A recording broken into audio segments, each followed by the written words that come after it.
जिंदगी एक कालिक थी, जिंदगी एक कालिक थी, ना रंगों का ठहराव था। जिंदगी तो उजागर तब हुई जब उसमें गुरु नाम का भी एक भाव था। गुरु में संसार समाया, गुरु का आशीष है पाया। प्रभु ने खुद से भी ऊंचा गुरु का स्थान बताया। गुरुवर तो ज्ञान के सागर हैं, इनसे ही जन्नत है। रिम डिफेंस एकेडमी की अनुभवी टीम के साथ अपनी तैयारी को बेहतर बनाने के लिए अभी डाउनलोड करें प्ले स्टोर से रिम डिफेंस एकेडमी ऐप। जो बेटियों का हॉस्टल है और उन सब की तरफ से ये एक तरह से सरप्राइज आयोजन किया गया है। तो सबसे पहले तो उन सारी बेटियों को बहुत बहुत धन्यवाद, शुभकामनाएं, जिन्होंने शिक्षक दिवस पर इतना सम्मान अपने शिक्षकों के लिए रखा, ये कार्यक्रम पूरा रखा। तो उनको उज्जवल भविष्य की बहुत बहुत शुभकामनाएं और धन्यवाद। और सबसे बड़ी भूमिका शिक्षक की होती है, और शिक्षक बेटा, शिक्षक जो रोल निभाता है वही शिक्षक नहीं है, आप भी शिक्षक हैं किसी ना किसी के। जो हर आदमी शिक्षक है, जो अपने किए हुए काम से दूसरों को कुछ ना कुछ नई चीज सिखाता है। थैंक यू बेटा, थैंक यू। बहुत बढ़िया, जोर शाबाश। अब बजाओ दोबारा पहले।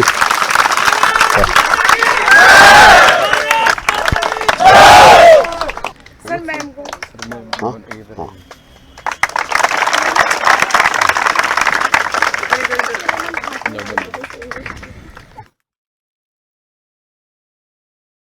खाऊंगा उस दिन खाऊंगा जब आप सबकी नौकरी लग जाएगी, है ना। ले बेटा, ऊपर कर मुंह, कमांडो, अरे ले फोटो को खिंचा ले बेटा।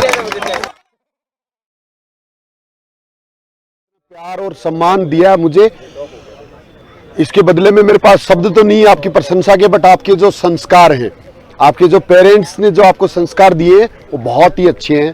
प्यार करता हूँ आपके रूप में, मैं उनकी छवि देखता हूँ, आपके पेरेंट्स की छवि आपके बिहेव में देखता हूँ, जो इतनी अच्छी विचार, इतनी अच्छी सोच और ये सब आपने रखा है। मेरा नाम सरिता है और मैं 2 लाइन नहीं, एक ही लाइन है सिर्फ। कि जिंदगी एक कालिक थी, जिंदगी एक कालिक थी, ना रंगों का ठहराव था। जिंदगी तो उजागर तब हुई जब उसमें गुरु नाम का भी एक भाव था।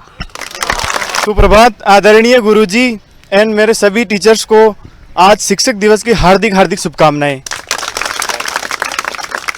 जैसा कि आपको पता है कि आज के दिन हमारे भारत के पहले उपराष्ट्रपति डॉक्टर सर्वपल्ली राधाकृष्णन जी का जन्म दिवस है। उसी के उपलक्ष्य में आज शिक्षक दिवस के रूप में मनाते हैं, क्योंकि वो एक बहुत बड़े शिक्षक थे और अपने आप में बहुत सुप्रसिद्ध व्यक्तित्व के धनी थे।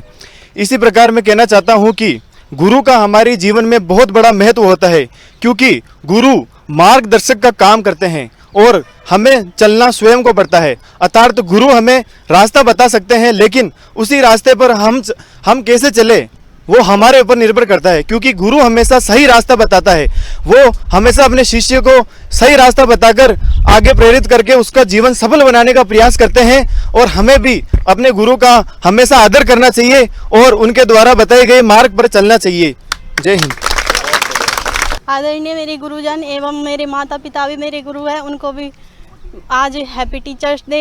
एवं मेरे यहाँ तक पहुँचाने के लिए पहले वाले गुरुओं को भी सम्मान करती हूँ, उनको भी सत नमन। एवं मेरे को आगे बढ़ाने के लिए, यहाँ से और भी आगे बढ़ाने के लिए, और सभी गुरु को मैं सत नमन करती हूँ एवं उनको भी happy teachers day. Hello everyone, मेरा नाम नीतू चौधरी है।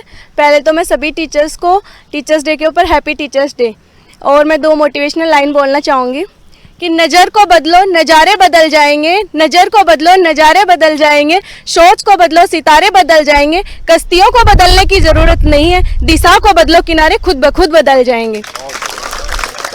और लास्ट में एक बात और कहना चाहूँगी कि बिना संघर्ष के कोई महान नहीं होता, बिना संघर्ष के कोई महान नहीं होता, क्योंकि जब तक पत्थर पे चोट नहीं पड़ती वो भी भगवान नहीं होता। ग्राउंड में ला के चोट लगा के हमारे ऊपर एक्सरसाइज के थ्रू हमें महान बनाने की कोशिश कर रहे हैं। सभी टीचर्स को मेरी तरफ से बहुत बहुत धन्यवाद, थैंक यू। एक बार क्या हुआ, एक मूर्तिकार था और उसको मूर्ति बनाने का ऑर्डर मिला, तो वो पत्थर लेने के लिए गया। सबसे पहले जो प्रोसेस होता है उसको समझना आप। सबसे पहले वो पत्थर लेके आया। वो जैसे ही पत्थर लेने के लिए गया तो उसके दिमाग में एक विचार आया कि हर पत्थर मूर्ति नहीं बन सकता, हर पत्थर मूर्ति नहीं बन सकता। तो उसने 2 पत्थर लिए वहां से और दोनों पत्थर को लेके आ गया। उसके बाद में उसने पहले एक पत्थर को लिया और उस पे ऊपर वार करने लगा, छैनी और हथौड़े से उसके ऊपर चोट मारने लगा। जैसे जैसे चोट मारने लगा तो उस पत्थर को दर्द होने लगा और पत्थर रोके हाथ जोड़ के बैठ गया कि मुझे तो मूर्ति नहीं बनना, मुझे बहुत तकलीफ हो रही है, मैं तो बिना मूर्ति बने ही रह जाऊंगा। और मूर्तिकार को भी पता था कि हर पत्थर मूर्ति नहीं बन सकता और उसने उस पत्थर को जो मूर्ति नहीं बन पाया उसको साइड में रख दिया। इसके बाद में दूसरा पत्थर लिया और दूसरे पत्थर पर भी सेम वैसे ही वार करने लगा, छैनी और हथौड़े से दूसरे पे भी वार करता जा रहा था। दूसरे को भी उतना ही दर्द हो रहा था क्योंकि वो प्रोसेस है बेटा, और उसके अंदर उसको मूर्ति बनना था। उसने डिसाइड कर लिया था कि मुझे मूर्ति बनना ही बनना है, चाहे कितनी भी तकलीफ क्यों ना हो। और वो दर्द सहन करता गया। दर्द सहन करने के बाद वो एक सुंदर मूर्ति बन गया। उसके बाद में आता है वो आदमी जो उसका ऑर्डर देके गया था, मूर्ति लेने के लिए आता है। मूर्ति को देख के बहुत प्रसन्न हुआ और लेके जब जाने लगा तो उसके मन में एक विचार आया कि ये मूर्ति तो मंदिर के अंदर लगेगी, लेकिन बाहर एक पत्थर चाहिए नारियल फोड़ने के लिए, एक पत्थर चाहिए नारियल फोड़ने के लिए। वो कहाँ से लाएंगे, क्यों गाड़ी का दोबारा किराया देंगे। तो उसने मूर्तिकार से पूछा कि मैं ये पत्थर ले जाऊं जो बाहर पड़ा है, ये पत्थर ले जाऊं। तो मूर्तिकार तो उससे परेशान था ऑलरेडी, क्योंकि वो दर्द नहीं सहन कर पाया था। जो दर्द सहन नहीं कर पाता है वो गुरु भी उस चेले को, उस शिष्य को हटाना चाहता है अपने सामने से। तो उसने कहा ले जाओ ले जाओ ले जाओ, हटाओ इसको यहाँ से, ये दूसरों को और खराब करेगा। तो वो पत्थर को लेके चला गया और ले जा करके जो मूर्ति बन गया था, जो पत्थर, उसको मंदिर के अंदर सजाया। जो नारियल फोड़ने वाला पत्थर था उसको बाहर लगाया और उसके बाद दिन भर में लोग आने लगे। लोग आते, सबसे पहले उस पत्थर के ऊपर नारियल फोड़ते, उसके सिर में मारते जोर से, उसको दर्द होता फिर। लेकिन अब किसको बोले बेटा, अब किसी को नहीं बोल सकता क्योंकि अब समय निकल चुका था। उसके बाद वही नारियल, वो मूर्ति बना हुआ पत्थर खाता और पूरे दिन ऐसा सिलसिला चलता रहा। उसके बाद में रात होती है, रात को सब लोग सो जाते हैं, तो वो मूर्ति अंदर से बोलती है उस पत्थर को, बोले देख बेटा, मैंने सिर्फ थोड़ी देर के लिए दर्द सहन किया और आज लोग मेरी पूजा करते हैं, और जब तक मैं जीवित रहूंगा, जब तक ये मूर्ति यहां रहेगी मेरी, तब तक लोग सदा मेरी पूजा करेंगे। और तू थोड़ी देर के लिए दर्द सहन नहीं कर पाया, जब तक तू जिंदा रहेगा नारियल फोड़ेंगे लोग तेरे सिर के ऊपर। हमारे साथ भी बेटा ऐसे ही हो रहा है, ऐसे ही सेम होगा। जो लोग थोड़ा सा दर्द सहन करके अगर नौकरी लग जाएंगे, लोग पूरी जिंदगी आपकी पूजा करेंगे, और जो थोड़ा सा दर्द सहन नहीं कर पाएंगे, थोड़ा सा दर्द होते ही जो रुकते जाएंगे, वो लोग हमेशा ठोकरे खाएंगे पूरी जिंदगी। हमारी जिंदगी भी सेम ऐसी है। मूर्तिकार की कोई गलती नहीं है, मूर्तिकार ने दोनों को एक जैसा प्रयास किया था, क्योंकि मूर्तिकार के पास कोई शॉर्टकट नहीं था, सिर्फ वो प्रोसेस है पूरा, वो दर्द सहन करना ही पड़ेगा। हम यहाँ आपको फिजिकल करवा रहे हैं तो एक प्रोसेस है, वो दर्द सहन करेगा वो ही मूर्ति बनेगा। जो नहीं सहन कर पाएगा, जो बीच में टूट जाएगा, जो बीच में हार मान लेगा, जो दर्द तकलीफ नहीं सहन करेगा, वो कमजोर रह जाएगा और बाद में फिर पछताने के अलावा समय निकलने पर कुछ भी नहीं हो सकता।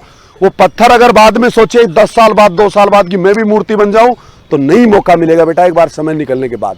तो आज शिक्षक दिवस के रूप में ये चीज डिसाइड कर लो लाइफ में कि जब तक आदमी मेहनत नहीं करता तब तक कोई सफलता का शॉर्टकट बना ही नहीं है। जो लोग सफल हुए हैं उनमें एक चीज कॉमन होती है कि वो बहुत मेहनती होते हैं। और मेहनत बेटा 2 तरह से होती है, एक ईमानदारी से, एक बेईमानी से। कुछ लोग बेईमानी से करने की कोशिश करते हैं, दूसरों को बेवकूफ बनाने की कोशिश करते हैं, वो खुद ही बन जाते हैं। क्योंकि प्रकृति में बेटा एक बहुत बड़ा पावर ऊपर है, उसका नाम है सुपर पावर, वो सबको देखता रहता है।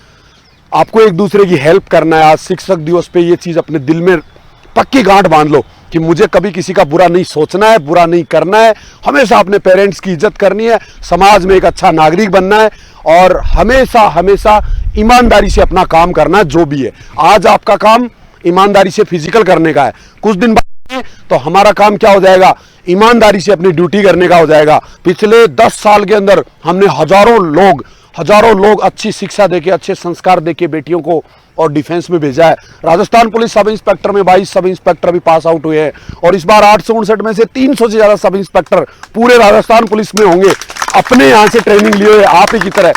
दिल्ली पुलिस में अभी 50-40 बेटियां और 10 लड़के, 50 बच्चों का बैच अभी दिल्ली पुलिस में भेजा है। और अभी राजस्थान पुलिस में पिछले बैच में 5000 में से 100 से ज्यादा बच्चे इसी ग्राउंड से निकल के गए हैं।